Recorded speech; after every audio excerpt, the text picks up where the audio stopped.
para te agradecer. Te agradecer por tudo que o Senhor tem feito. Te agradecer pelas coisas que o Senhor tem preparado para nós. Te agradecer, Pai, por tudo quanto o Senhor tem feito para que a tua igreja caminhe, Senhor, rumo à santa e poderosa cidade que o Senhor tem preparado, a Nova Jerusalém.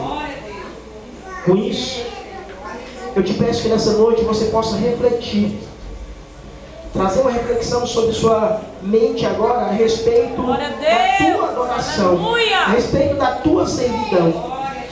E se coloca diante do Senhor nessa noite, para que o Senhor possa arrancar todo o mal, para que o Senhor possa tirar todo o mau desejo, todo o pensamento humano, todo o desejo humano, e que você seja um homem, uma mulher espiritual, um jovem espiritual, que você seja na casa do Senhor um jovem ancião espiritual, porque as tuas orações, elas põem essa igreja de pé.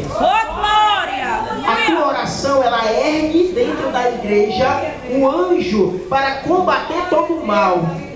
E ele permanece com a espada desembainhada.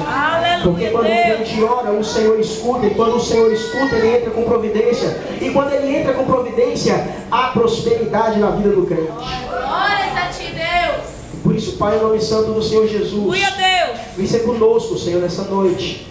Recebe aqui os nossos louvores, recebe a nossa adoração, recebe o incenso que aqui queimaremos nessa noite, que possa subir como cheiro suave às tuas narinas, Pai. Que seja a melhor adoração que eu já pude dar em todos os tempos. Que seja o melhor louvor que eu já pude te oferecer em todos os tempos. Que seja o meu maior glória a Deus, o meu melhor aleluias.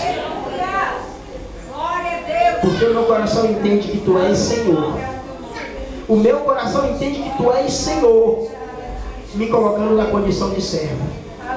E por isso estou aqui, Pai. Por isso estamos aqui, para te adorar, para te exaltar e nos alegrar na tua presença.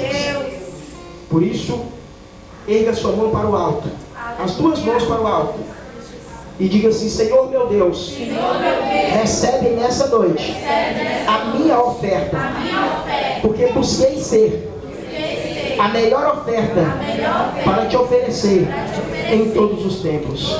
Aplauda esse Deus maravilhoso e se alegre na presença do Senhor. Glória a Deus.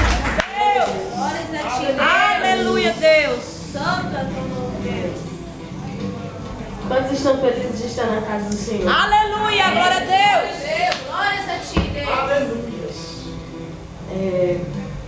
Nós iremos louvar um hino que ele se chama Eu Quero é Deus.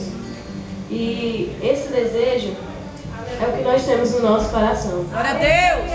Nós queremos Deus todos os dias. É verdade, Deus. E eu queria ensinar para vocês uma parte dessa música que as meninas vão fazer e eu queria ensinar para vocês. A gente vai dizer: eu quero é Deus. E eu queria que a igreja dissesse: todo dia, toda hora, sem parar. E na segunda vez, na merenda, no almoço e no jantar. Certo? Vamos ensaiar? Vamos ensaiar. Ensaia. Eu quero é Deus. Todo dia, toda hora, sem parar. Eu